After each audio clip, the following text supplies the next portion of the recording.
মাওলা হুসাইন সম্পর্কে বলে গিয়েছেন উম্মে সালমা রাদিয়াল্লাহু তাআলা আনহার কাছে, আম্মা জানের কাছে আল্লাহর হাবিব একটি শিশির মধ্যে কিছু সুরখ রঙের বালি দিয়ে বলেছেন যে এই শিশিটি যত্ন করে রাখো, যেই দিন দেখবে এই শিশির ভিতরের বালিগুলো রক্তে পরিণত হয়েছে সেই দিন তুমি জেনে রাখো ইমামে হুসাইনকে শহীদ করা হয়েছে। আল্লাহর রাসূল রাহমাতাল লিল আলামিন, আল্লাহর হাবিব রাহমাতাল লিল আলামিন মাওলা হুসাইন সম্পর্কে বলেছেন আল হুসাইন মিন্নি ওয়া আনা মিনাল হুসাইন, এই হুসাইন আমা থেকে আমি হুসাইন থেকে। মাওলা হুসাইনের আগমনের সময় মাওলা হুসাইন ভূমিষ্ঠ হয়ে জগতের বুকে চোখ খুলেন না, এমন সময় রাহমাতাল লিল আলামিনের কাছে সংবাদ গেল যে ইমাম হুসাইন চোখ খুলছে না। রাহমাতাল লিল আলামিন সামনে গিয়ে বললেন হুসাইনকে আমার কোলে দাও। হুসাইন মাওলাকে যখন মহাপ্রভু মুহাম্মদ সাল্লাল্লাহু আলাইহি ওয়াসাল্লামের কোলে দিয়েছেন, তখন মহাপ্রভু মুহাম্মদ সাল্লাল্লাহু আলাইহি ওয়াসাল্লাম যখন মাওলা হুসাইনের দিকে তাকিয়েছেন, সঙ্গে সঙ্গে মাওলা হুসাইন আল্লাহর হাবিবের দিকে তাকিয়েছেন এবং আল্লাহর হাবিব রাহমাতাল লিল আলামিন মাওলা হুসাইনের জবান মুবারকে সর্বপ্রথম আল্লাহর হাবিবের জবান মুবারক ঢুকিয়ে দিয়ে, মুখে জবান ঢুকিয়ে দিয়ে তার লালা মুবারক, জবানের লালা মুবারক, জিহ্বা মুবারক চুষে খেয়েছেন আল্লাহর হাবিবের মাওলা হুসাইন। মাওলা হুসাইনের সৌভাগ্য এবং মাওলা হুসাইন কত ভাগ্যবান, যিনি মহানবীর লালা মুবারক সর্বপ্রথম রিজিক হিসাবে গ্রহণ করেছেন।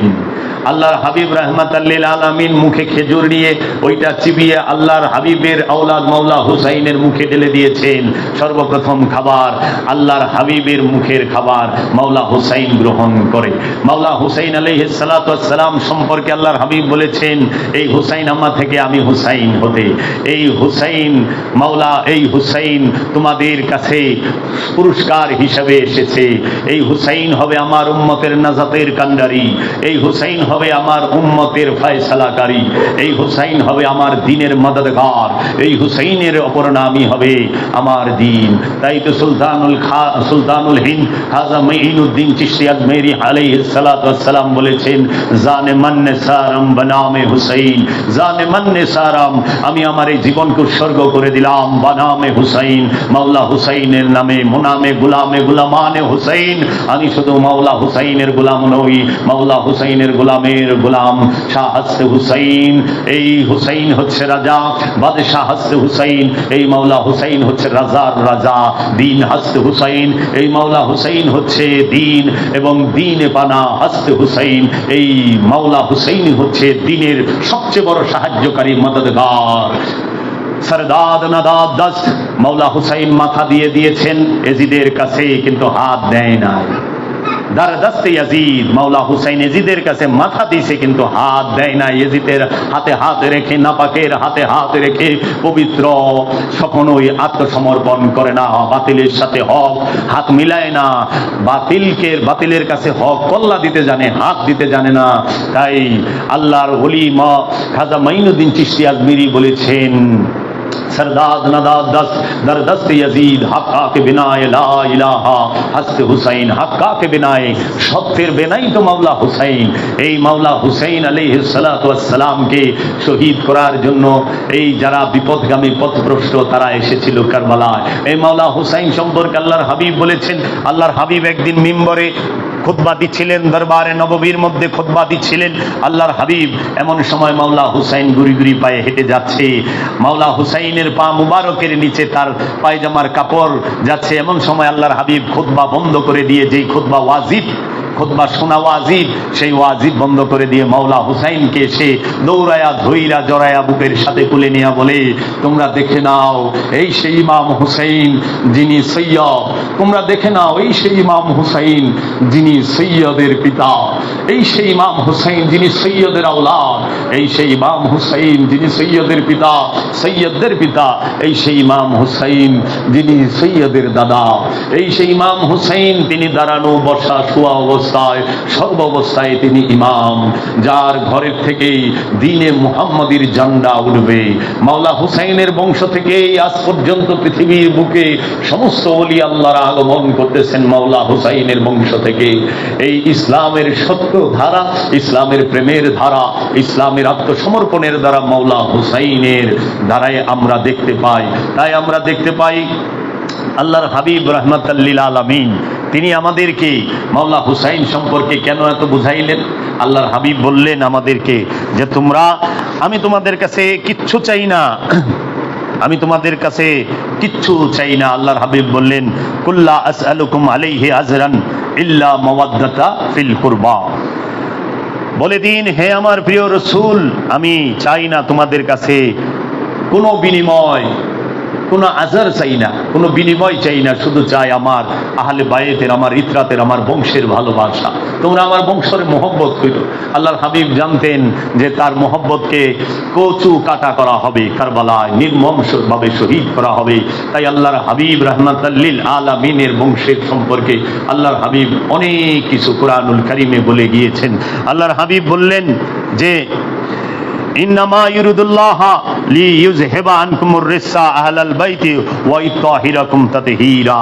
আল্লাহর হাবিব বললেন, নিশ্চয়ই আল্লাহ চাহেন হে নবী পরিবার আপনাদেরকে সর্বক্ষণ, সর্বসময়ে, সর্ব অবস্থায় পূত পবিত্র রাখতে। আমরা সব পাইলাম আল্লাহর হাবিবের কাছ থেকে, কিন্তু আমরা সবকিছু ধরে রাখতে পারলাম না। এই সমাজ সেই তখনকার যারা কি করলো, নবুয়ত আল্লাহর রাসূল রাহমাতাল লিল আলামিনের ওফাতের পরে, খোলাফায়ে রাশিদিনদের ওফাতের পরে এই জালিম যে উমাইয়া বংশ, এই কাফেরের বংশ উমাইয়ারা, এরা নির্মম নির্যাতনে নেমে গেলেন। আল্লাহর হাবিব রাহমাতাল লিল আলামিনের ওফাতের পরে, খোলাফায়ে রাশিদার ওফাতের পরে এই মুআবিয়া প্রথম মুসলমানদের মধ্যে রাজত্ব কায়েম করেন এবং রাজতন্ত্র চালু করার সর্বপ্রকার প্রচেষ্টা করেন এবং প্রতিষ্ঠিত করেন। এই মুআবিয়ার বংশ এজিদ, মুআবিয়ার ছেলে এজিদ। এই মুআবিয়া বাপের নাম আবু সুফিয়ান, মায়ের নাম হিন্দা। মুআবিয়া ছেলের নাম ইয়াজিদ। এই গাছটাই নাপাক খবিশি গাছ। আল্লাহ রাব্বুল আলামিন কোরআনের মধ্যে শাজারায়ে তাইয়্যিবার, শাজারায়ে খবিশার কথা বলেছেন। এই বিপথগামীরা মাওলা হুসাইনকে শহীদ করার জন্য ওতপ্রোতভাবে জড়িত এবং প্রচেষ্টা চালাচ্ছে। এই বিপথগামীরা এই 9 মুহররমের দিনে মাওলা হুসাইনের কারবালায় মাওলা হুসাইনের পানি বন্ধ করে দিয়েছিল, খাবার বন্ধ করে দিয়েছিল। কি আশ্চর্যের বিষয়! রাহমাতাল লিল আলামিনের বিরুদ্ধে সারাটা জীবন আবু সুফিয়ান মুআবিয়ারা যুদ্ধ করেছে। আল্লাহর রাসূল রাহমাতাল লিল আলামিন মক্কা বিজয়ের সময় এই আবু সুফিয়ান, হিন্দা, মুআবিয়া, মারওয়ান তারা সাধারণ ক্ষমাপ্রাপ্তদের মধ্যে অন্যতম ছিলেন। তারা আত্মসমর্পণ করেন নাই, তাদেরকে গ্রেফতার করা হয়েছিল এই মুআবিয়া গংদের, এই আবু সুফিয়ান গংদের। তারা ইসলামের জান বাঁচানোর জন্য, মাল বাঁচানোর জন্য এবং তাদের সহায় সম্পদকে রক্ষা করার জন্য ইসলামে সুকৌশলে আশ্রয় নিয়েছিলেন। এই ইসলামের মধ্যে প্রবেশ করে তারা কি করে, আল্লাহর হাবিবের সাথে ষড়যন্ত্র করতেই থাকে। আল্লাহর হাবিবের পর্দা গ্রহণের পরে মাওলা আলীর বিরুদ্ধে দাঁড়ায় মুআবিয়া, মহানবীর বিরুদ্ধে দাঁড়াইছে আবু সুফিয়ান মুআবিয়া, আর মাওলা আলীর বিরুদ্ধে দাঁড়াইছে সিফফিনে মুআবিয়া। সিফফিনের যুদ্ধ ফোরাত নদীর ওই পারে হয়েছে। এক পারে সিফফিনের যুদ্ধ মাওলা আলীর সাথে মুআবিয়া করেছে, আরেক পারে কারবালায় এই ফোরাত নদীর আরেক পারে এজিদ করলো মাওলা হুসাইনের সাথে। দেখুন কি তাদের মিল! আবু সুফিয়ান সর্বসময়ে মহানবীর সাথে শত্রুতায় নেতৃত্ব দিয়েছে, মুআবিয়া মাওলা আলীর সাথে সর্বসময়ে শত্রুতা এবং জুলুম অত্যাচারের নেতৃত্ব দিয়েছে, আর মাওলা হুসাইনের সামনে, মাওলা হুসাইনের সাথে আলে রসুলদের সাথে জুলুম ও অত্যাচারের নেতৃত্ব দিয়েছে এজিদ। দেখেছেন আপনারা? একটু খেয়াল করেন, বাপ দাদার কি মিল! ইয়েজিদের বাপ মুআবিয়া আর আবু সুফিয়ানদের কি মিল! আবার এই ইয়েজিদের দাদি মুআবিয়ার মায় আল্লাহর রাসূল রাহমাতাল লিল আলামিনের চাচা আমির হামজার বুক ফাইরা কাঁচা কলিজা চাবায়া খাইছে। নাকের মাথা, ঠোঁট, হাতের কবজি এবং কানের লতি কেটে গলায় মালা দিয়েছিল। সেই হিন্দার দুধ পান করে বড় হয়েছে মুআবিয়া। সেই মুআবিয়ার রক্ত হয়েছে হিন্দার দুধের থেকে। আবু সুফিয়ানের মতো কাত্তা কাফেরের ঘাম চুষে বড় হয়েছে মুআবিয়া। এই মুআবিয়ার রক্ত থেকেই জন্ম হয়েছে নর পিশাচ এজিদের। এই নর পিশাচ এজিদের দাদি মানুষের কাঁচা কলিজা চাবায়া খাইছে। এইটা ঐতিহাসিকভাবে প্রমাণিত। মানুষের কলিজা যে চাবায়া খায়, তাও মৃত মানুষের শহীদ হত্যা হয়েছে সেই উহুদের ময়দানে। এই মুআবিয়ার মাই হিন্দাই মা ফাতেমা, মা আমেনার মাজার খুঁজছে, মাজার ভাঙছে এই মুআবিয়ার মা। তা কাজেই সেই ঘরের জিদ তাহারা মৌলা হুসাইনকে শাহাদাত করার জন্য ওতপ্রোতভাবে জড়িত। আল্লাহ রসুলের